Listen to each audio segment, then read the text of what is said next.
Bonjour, Euh, ravi de vous retrouver après quelques semaines où je ne pouvais malheureusement pas être là pour des raisons professionnelles. Euh, je commence par une parenthèse. Dans un des chants, il dit que ton nom soit proclamé dans les assemblées, etc. Elle ne va pas aimer que je dise ça, mais il se trouve que ma fille est allée il y a 2 jours à Paris. Elle a eu beaucoup de chance pour aller voir le concert d'un monsieur qui s'appelle Bruno Mars. Pour ceux qui connaissent un peu, je vois que les plus jeunes sont yes. Ok. Et ben incroyable, il commence son concert devant 81 personnes au Stade de France, hein, par une prière, une grande prière. Il est là et il prie. Il dit je demande à Dieu de bénir cette foule, que ça se passe bien, que waouh. Alors c'est un Américain plutôt genre portoricain, enfin je sais pas trop, mais voilà. Mais le gars, qui est une star absolue, il commence sur les écrans une prière.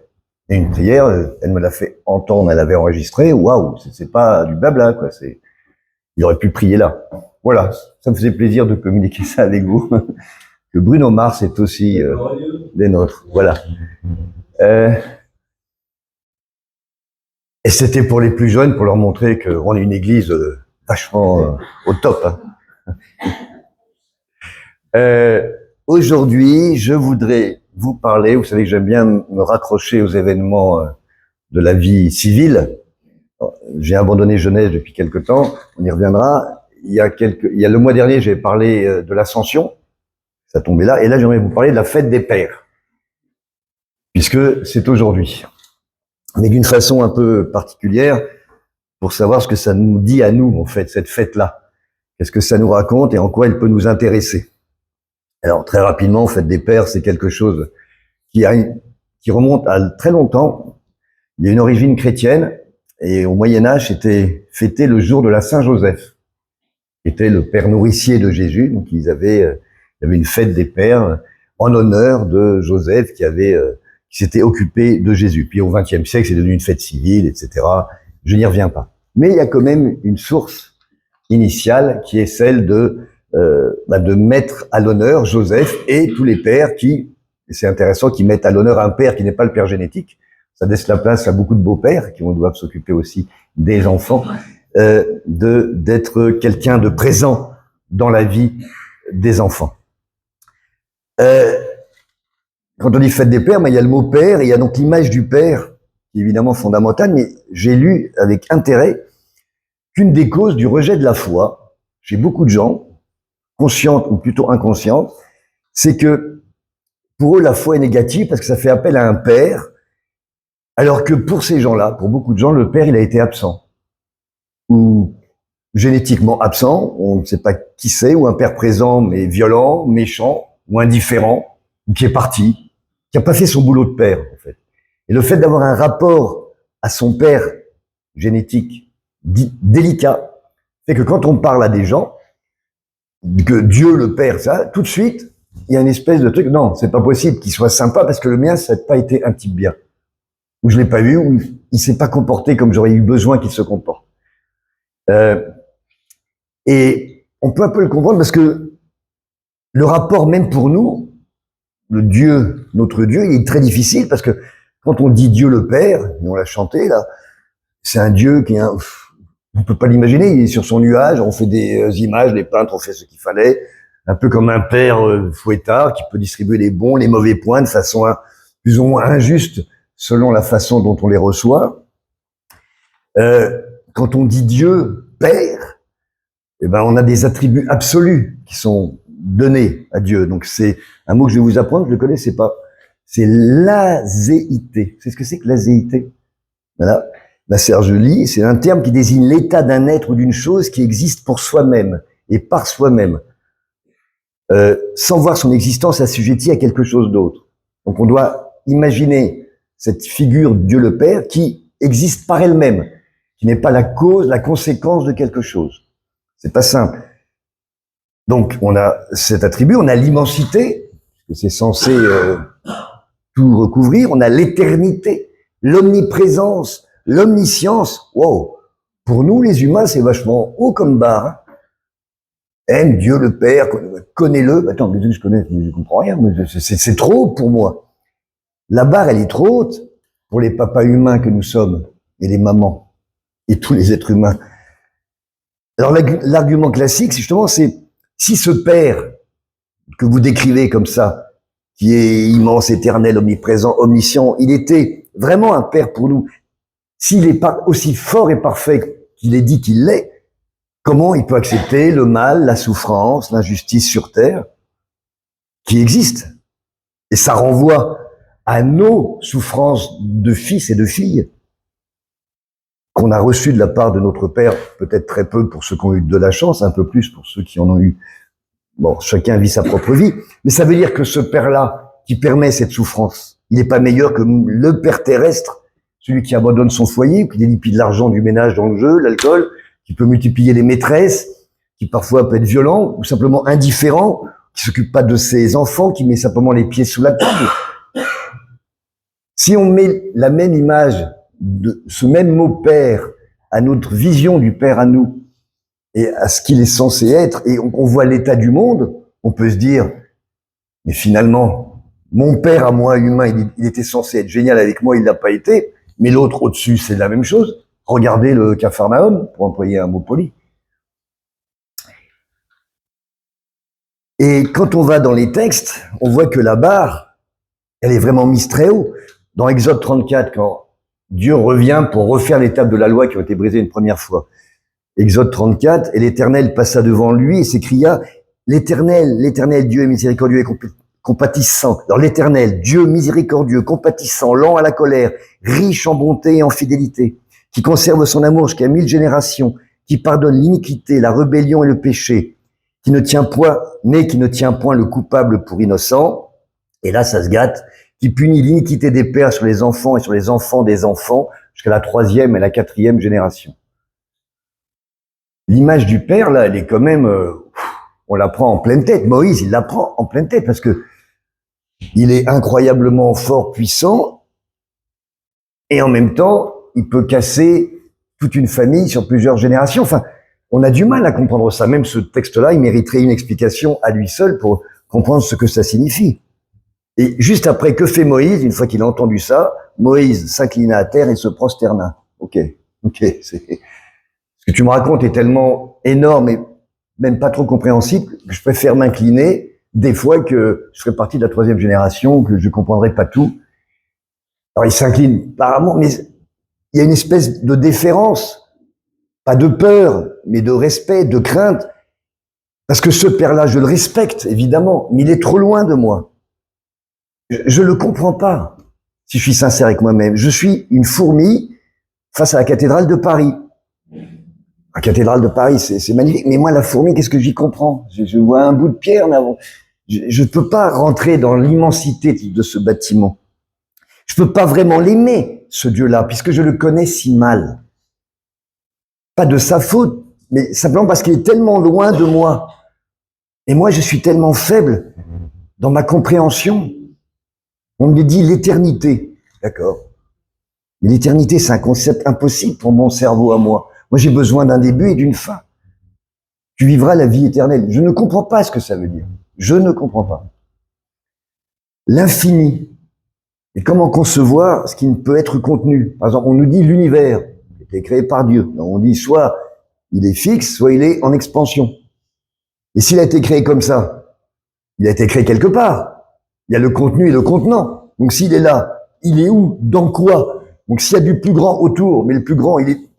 Et s'il est en expansion, bon, je veux bien qu'il ait commencé avec rien, mais déjà le rien, j'ai du mal à l'imaginer, mais il va vers où? S'il va vers quelque chose, c'est qu'il prend une place. Et cette place, elle vient d'où? Je ne peux pas. Je ne peux pas.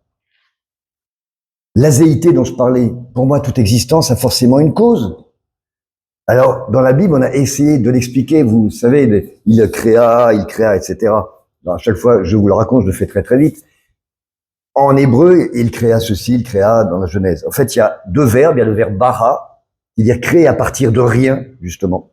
Et puis ensuite, un autre verbe dont j'ai oublié qui dit créer à partir de quelque chose.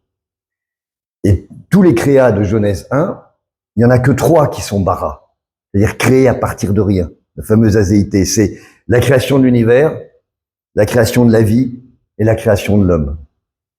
Les trois choses qu'on n'arrive pas nous-mêmes à recréer de façon artificielle. Donc là, même dans Genèse, on est face à un mystère. C'est-à-dire que cette chose qui n'existait pas et qui existe, et tous ces concepts dont je vous ai parlé, je ne peux pas les comprendre. Et même lui, quand il les explique, il est forcé d'utiliser un verbe qui ne résout rien. Il vous dit, faites-moi confiance. Ça a été créé à partir de quelque chose que vous ne pouvez pas imaginer. Alors ensuite, il y a l'omniprésence, l'omniscience. Alors pour ça, on crée des super-héros, des Marvel, hein, on fait du cinéma et on se dit il est capable de tout faire, mais on sait bien que c'est du cinéma. Donc si on y réfléchit bien, cette foi-là, et je ne voudrais pas vous choquer, elle est au-dessus de nos moyens. Moi, on me demande de croire à ça, je ne peux pas y croire. Je n'ai pas les capacités, pas que je ne veux pas, mais cette foi, elle est le constat de notre impossibilité à comprendre l'univers et notre existence. Alors du coup, d'autres choisissent, à juste titre, le hasard ou la nécessité, comme le livre de Monod. Puisqu'on ne comprend rien, c'est qu'il n'y a rien à comprendre. Et en route pour un monde sans Dieu. Et pourquoi pas? Moi, je peux comprendre ces raisonnements-là. Il ne me fait pas peur. Il est plutôt intelligent, à la hauteur de notre intelligence à nous. Alors, si je suis sincère avec moi-même, et si vous l'êtes avec vous, si mon analyse est bonne, notre foi, elle n'est pas venue de cette perception-là qui est trop forte pour nous. Elle est venue d'une rencontre, d'un regard, d'une parole, qui nous a fait du bien, qui nous a émus, qui nous a touchés, et qui nous a donné, sur les mystères du monde, la seule clé compréhensible pour nous, c'est l'amour. C'est le premier langage qu'on a reçu à notre naissance, l'amour de notre mère qui nous accueille. Quoi qu'il se passe après, le premier geste, c'est un geste d'amour. Qui a assisté à un accouchement, c'est des femmes qui l'ont vécu évidemment, mais moi en tant que père, j'ai eu cette chance-là. Au-delà des douleurs, et mesdames, j'ai une grande admiration, on est frappé par ce sentiment indicible de l'amour absolu que l'on ressent pour ce petit être qui apparaît si fragile. Quand la mère prend l'enfant et qu'elle...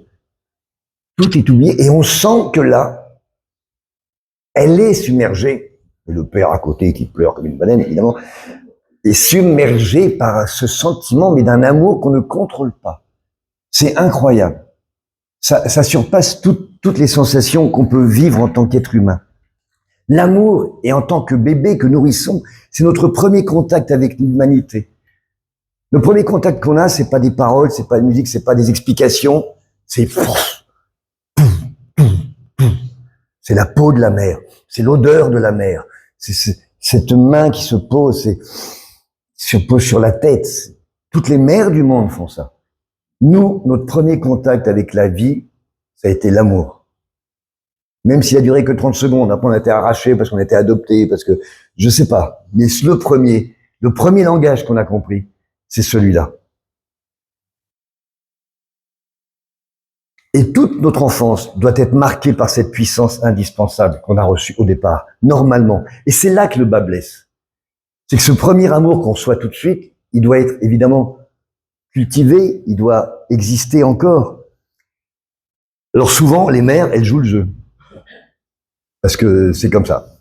Alors, il y a certaines mères qui n'y arrivent pas, mais on va faire dans les lignes statistiques.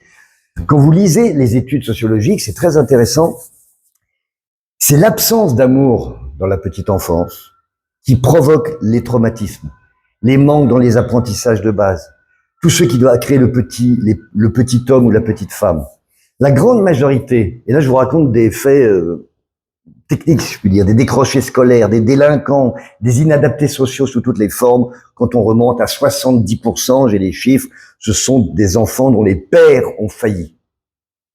Et moi, dans ma petite expérience d'instituteur, pendant 30 ans, quand j'avais un enfant en difficulté, la plupart du temps, je disais, je veux voir le père et la mère pour en parler. Avec que la mère qui venait. Et le père, il n'était pas là. Ou est-ce qu'il n'existait plus, ou qu'il n'était pas là, ou qu'il s'en occupait pas. C'est terrible. Les mères font ce qu'elles peuvent, mal parfois, mais elles font. Les pères, malheureusement, sont plus en pointillés. Alors, c'est cette image du Père Céleste qui souvent, donc je disais, ne colle pas avec notre ressenti viscéral. Mon modèle de père, en général, j'ai peut-être pas envie de le retrouver à l'étage supérieur. Je vais parler de moi, j'ai écrit un livre qui s'appelle Éloge du père qui m'assassina. Donc, la messe est dite. J'aime mon père, etc. J'ai bien vu qu'il y avait quelques manques qui m'ont profondément marqué, forcément. Et chacun ici, à un moment ou l'autre, peut dire, il m'a manqué ça. Et c'est normal. Et même les pères qui sont là, dont je ne doute pas, qui sont magnifiques et merveilleux, il y a un moment, ça a dû planter quelque part. Et eux-mêmes, quand ils vont devenir pères, ça va planter, parce que ça fait partie de notre ADN actuel. Mais l'idée, c'est de se planter le moins possible. Et c'est pour ça que l'image de la Vierge Marie, il faut pas s'en moquer. Et pourquoi elle a pris tant de place? C'est que pour tous les chrétiens fragilisés, quand tu leur mets cette image du Père, ça peut brusquer. Tu mets l'image de la Mère, tout de suite, tu rentres dans quelque chose qui ramène à nos premiers cris, à notre premier contact, et on se sent apaisé par cette chose-là, par cette image-là. Et quand Marie, la fameuse Pietà, vous savez, quand elle prend son fils à la descente de la croix, est-ce qu'elle l'a fait ou pas, je ne sais pas, mais il y a des peintures magnifiques, mais c'est extraordinaire, parce que ça nous renvoie à l'image du nourrisson porté sur le sein de sa mère à la naissance. Et là, elle porte son fils, le cadavre de son fils, et la boucle est bouclée. Et tout l'amour qu'on ressent. C'est pour ça que d'avoir une Pietà, on est si ému. C'est parce que, en fait, la boucle est bouclée pour cette femme.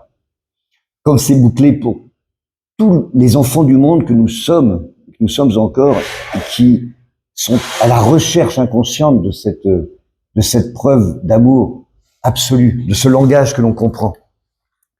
Donc, revenons à cette rencontre qui a déclenché notre foi. C'est le jour où quelqu'un nous a présenté Jésus. Quand on nous a parlé de Jésus, on nous a dit que c'était celui qui comprenait, celui qui pardonnait, celui qui aimait sans condition, celui qui nourrissait, celui qui meurt pour nous, celui qui nous sauve. Quelle que soit la partie qu'on vous ait racontée, on vous a parlé de ce Jésus-là. Et ce Jésus-là, ce qu'on vous a donné, c'est un langage d'amour. Et c'est ça qui nous a touchés. C'est le seul langage que nos tripes peuvent comprendre parce que c'est le premier qu'on a reçu à notre naissance. Notre raison, ensuite, elle monte dans le train. Et heureusement, on paraissait toujours un nourrisson. Mais c'est l'amour de cet homme qui nous a ouvert le cœur, qui nous a abasourdis, qui nous a bouleversés, qui nous a révolutionnés, qui nous a mis à genoux, comme dans Exode 34, mais pas par crainte ou par peur, mais par amour. Paul ne dit pas autre chose dans 1 Corinthiens 13. Quand je parlerai les langues des hommes et des gens, si je n'ai pas l'amour, je suis un airain qui résonne ou une cymbale qui retentit.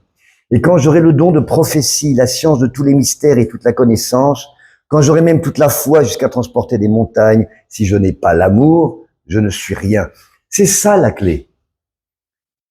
C'est pour ça qu'on est tous ici ce matin, tous de tous les âges, comme tu disais, de cette église diversifiée. C'est parce qu'on a tous reçu ça, cette dose d'amour. S'il n'y a pas cet amour, on fait des discussions, on réfléchit, on fait un club théologique, c'est très bien, mais ça n'a aucun intérêt. Ça n'a aucun intérêt. Et c'est cet amour absolu qu'on a reçu et qui nous a changé à jamais, qui nous ouvre les portes de la connaissance du monde, même modeste, avec notre petite intelligence, pour comprendre ce Père éternel, infini, omniscient, omniprésent, venu de ex nihilo, il faut passer par l'amour de Jésus. Par l'amour pour Jésus. Comme le nourrisson qui peut commencer à comprendre le monde contre la peau chaude de sa maman qui le berce d'un amour absolu et sans aucune explication intellectuelle qu'il ne pourrait pas comprendre, c'est un nourrisson. Lui qui tète le lait de sa mère sans réfléchir par un instinct vital absolu, attraper cette nourriture qui apaise, qui rassasie, qui fait grandir. Si on ne ressent pas cet amour de Jésus au plus profond de nous, notre foi, elle est impossible, elle est fausse, elle est inexistante, et nous sommes dans le mensonge. Et on devient des superstitieux, et on se met un amas de règles, de codes, pour camoufler nos peurs, qui ne font appel qu'à notre cerveau, reptilien si possible, mais pas à notre cœur. Nous devons passer par Jésus. Et il le dit lui-même dans Jean 4, 6. Jésus lui dit, je suis le chemin, la vérité et la vie. Nul ne vient au Père que par moi. Qu'est-ce que ça veut dire ça, au-delà de ce qu'on comprend habituellement? C'est que nul ne peut comprendre l'absolu de Dieu sans passer par Jésus. Je suis le chemin, la vérité et la vie. Nul ne vient au Père que par moi. Nul ne peut comprendre ce dont on parlait au début, qui est incompréhensible, s'il ne vient par moi. Parce que moi, je me suis fait fourmi parmi les fourmis pour commencer à vous expliquer ce Dieu le Père que vous ne pouvez pas concevoir. Et pourquoi on passe par Jésus? Parce qu'il nous parle du seul langage que nous comprenons, celui de l'amour. Il est comme si c'était un ange descendu des vitraux de la cathédrale pour se faire tout petit au milieu des fourmis, tout en bas sur le carrelage. Tout est dit. Et à l'aune de cette vérité que je viens de vous révéler, entre guillemets, le concept, un concept qu'on met comme ça, mais si on y réfléchit, le concept de la nouvelle naissance, devient évident. Écoutez dans Jean 3. Il y eut un homme d'entre les pharisiens nommé Nicodème, un chef des Juifs, qui vint, lui, auprès de Jésus de nuit et lui dit, « Rabbi, nous savons que tu es un docteur venu de Dieu, car personne ne peut faire ces miracles que tu fais, si Dieu n'est avec lui. » Réflexion. Nicodème, intelligent, réfléchi, argumentation claire. Ça part de là. Jésus lui répondit, « En vérité, je te le dis, si un homme ne naît de nouveau, il ne peut voir le royaume de Dieu. » Cerveau en route, Nicodème dit, « Comment un homme peut-il naître quand il est vieux? Peut-il rentrer dans le sein de sa mère et naître ?» Et Jésus répondit, « En vérité, je te le dis, si un homme ne naît d'eau et d'esprit, il ne peut entrer dans le royaume de Dieu. Ce qui est né de la chair est chair, ce qui est né de l'esprit est esprit. Et ne t'étonne pas que je t'ai dit, il faut que vous naissiez de nouveau. » Naître de nouveau, c'est redevenir ce nourrisson contre la peau de Jésus, contre sa chaleur, contre sa respiration, contre son sein, celui qui nous nourrit. Cette seconde naissance, elle n'est pas que symbolique. On doit retrouver cet état premier du langage de l'amour qu'on a reçu de notre mère maternelle. Et on doit le reprendre de notre Père divin. Mais retrouver cette sensation-là. Quand Jésus dit dans Matthieu 19, 14, Jésus les appela et dit « Laissez venir à moi les petits enfants, ne les en empêchez pas, car le royaume de Dieu est pour ceux qui leur ressemblent. » C'est la suite de la naissance, c'est continuer à venir contre moi. Venez me sentir. Parce que vous avez les enfants, cette fraîcheur. J'ai eu la chance d'être instituteur pendant très longtemps et mon plus grand bonheur d'instituteur, c'était quand j'amenais mes enfants à la sortie. Alors, ils avaient CP, CE1, et c'était l'heure, et je les voyais courir comme des dératés vers la maman ou le papa qui avait le pain au chocolat, et c'était le câlin, etc. Mais mon Dieu, qu'est-ce que c'est beau! Et mon bonheur de père, quand j'allais chercher mon fils ou ma fille à l'école maternelle, en CP, CE1, ils étaient là, ils me voyaient. Ah mon Dieu! Mais c'est ça qu'on doit faire tout le temps. C'est ça notre seul langage compréhensible, c'est celui de l'amour. Courons dans les bras de Jésus. Mais le problème, c'est que nous sommes bloqués dans notre relation à Jésus par le diptyque qu'on nous a appris, Dieu le Père, Jésus le Fils. Le Saint-Esprit, c'est le super tonton, on va dire, mais là, je ne veux pas aller plus loin. Oui, il est le Fils de son Père à son niveau tellement haut pour nous. Mais pour nous, il n'est pas le Fils, il est le Père. C'est pas Jésus le Fils, oui, quand on parle par rapport à Dieu le Père, mais pour nous, c'est pas le Fils. Et il y a une chanson qu'on dit, « Ouais, Jésus, l'ami fidèle. » Je veux pas que mon père soit mon ami. Mon père, c'est mon père, avec ses obligations et sa manière de m'éduquer. Alors si, de temps en temps, je peux lui dire quelques petites choses comme un ami, c'est très bien, mais mon père, c'est pas mon ami. Jésus, c'est pas mon ami. Et dans Jean 14, 7, il le dit, « Si vous me connaissiez, vous connaîtriez aussi mon Père, et maintenant vous le connaissez et vous l'avez vu. » Il le dit lui-même, « Je suis le Père. » Et je trouve que dans nos églises, on ne parle jamais de Jésus, mon Père. On parle de Dieu, le Père, le grand, là-haut, mais lui, c'est mon sauveur, c'est mon maître, mais c'est pas mon Père. Eh ben moi, ça change tout. Moi, je veux de ce papa-là. Parce que lui, je peux le comprendre. Je peux le prendre pour exemple. Il est comme moi, parce qu'il s'est fait fourmi en apparence parmi les fourmis, et pas cette peinture gigantesque là, au sommet du dôme. Et ce papa-là, il est présent, lui.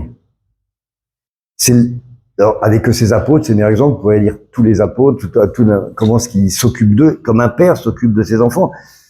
Alors, et je terminerai sur ça, d'après les psychologues, la fonction paternelle, elle se manifeste dans 5 secteurs précis. Alors, en anglais, c'est les 5 P, mais bon, je le fais en français. Le premier, c'est la protection. Donc avant, il fallait protéger dans la caverne, etc. Maintenant, on doit protéger l'enfant, physiquement et psychologiquement. Le deuxième, c'est l'éducation. On doit faciliter à ces enfants l'apprentissage du contrôle de soi. On doit apprendre à devenir un petit être humain, à se contrôler soi-même et à pouvoir raisonner en soi-même pour évoluer, pour ne pas rester sur des blocages. Le troisième, c'est l'initiation. Le père, je parle pas de évidemment la mère, ça se mélange, mais quand même, je suis désolé pour les gens qui sont anti-genre, mais là, on est en plein dedans. Le troisième, c'est l'initiation. Le père, c'est lui qui nous donne les règles de la vie sociale. Il nous instruit. Voilà comment le monde fonctionne. Voilà ce que tu peux faire, voilà ce que tu peux pas faire. Le quatrième, il a un rôle séparateur. Il doit séparer, à un moment, l'enfant de la mère pour qu'il puisse s'ouvrir. En connivence avec la mère, évidemment, hein, tout ça, on parle de psychologie, mais il doit séparer l'enfant de tout ce qui le raccroche tout le temps à sa petite enfance, à son cocon familial pour devenir lui-même un être qui est capable de quitter son père et sa mère et de s'épanouir. Et enfin, le dernier, c'est la filiation. Le père, il donne à l'enfant le sens de son identité. Et c'est le drame de tous les enfants adoptés ou de tous les enfants qui sont faits avec des inséminations, c'est qu'à un moment ou l'autre, on peut avoir été les meilleurs pères adoptifs du monde et c'est merveilleux et je les admire, mais l'enfant peut-être il va se dire mais où est, d'où je viens? Et le père doit donner cette idée de filiation. Eh bien, ces 5 étapes, on peut les retrouver dans plein de rencontres de Jésus dans la Bible. Par exemple, la protection. Regardez Bartimée. Bartimée, c'est un enfant dont personne ne s'occupe, c'est un handicapé, c'est un truc. Et Jésus le reconnaît au milieu de toute cette foule. Il reconnaît son cri d'aide. Aide-moi, mon père. Et il le prend, il le met en avant. Il va le guérir. C'est extraordinaire. L'éducation. Un moment dans Luc 22, 24, je vous lis pas tout parce que ça va faire trop. Vous savez que les disciples se disputent qui est le plus grand, etc. Il dit, oh, ça va pas, non? Pas comme ça qu'on marche. Arrêtez de faire moi-je. Je vous éduque, vous devez, non, raisonner comme ça, essayer de comprendre comment ça marche entre vous, comment ça marche autour. Arrêtez d'être toujours auto-centré. L'initiation. Alors, si on va très loin, c'est la femme adultère. Les règles, les a outrepassées. Il dit, voilà, viens, c'est pas bien ce que tu as fait. Je te condamne pas. Seulement, ne recommence pas. Alors, je pousse l'exemple loin, mais il lui donne, en tant que père, il joue à ce moment-là le rôle de père que sans doute cette femme n'a jamais eu, pour lui dire, non, ça c'est pas possible, ça. Ou si tu avais un tel problème avec ton mari, que tu as été prendre un autre homme parce que ton premier mari est une horreur, ben, il y a peut-être des règlements, des lois pour changer ta situation. Mais ne fais pas ça parce que c'est pas la règle. Et on est dans une société où il faut respecter ça. La séparation, ben, c'est le jeune homme riche qui, de par sa famille, a tout l'argent, tout ça, toute la tradition qui fait qu'il reste en fait dans le cocon familial. Et quand tu lui dis vends et viens, ah ben non. Je reste à maman, je reste à maison, je reste à ce que je connais, donc je suis pas capable, je deviens un super Tanguy. Et enfin le dernier, la filiation. Alors, évidemment, des exemples, vous pouvez en trouver plein. Ben, c'est la Samaritaine. Je comprends pas qui elle est. Parce qu'elle dit, bah, mon père Jacob et tout, mais nous, on n'est pas comme les Juifs, etc. Elle dit, oh. Attends, on vient tous, Jérusalem, on est là, on est tous issus du même Dieu, et tu es du même peuple. La preuve, c'est que je te connais, et que moi, je suis ce Dieu que vous attendez, tu l'as devant toi. Donc tu fais partie de cette filiation sacrée, alors que tu pensais être sur la touche. Non. Donc, la fête des pères qu'on fête aujourd'hui, c'est pas celle de Joseph, hein. C'est celle de Jésus. C'est la fête du Père. Et le seul qui soit à la hauteur Pas parce que, comme un père qui se penche sur son enfant, il se met à ma hauteur. Et c'est pas pour me rabaisser, c'est pas pour m'humilier, c'est pour me faire grandir. Je vous remercie.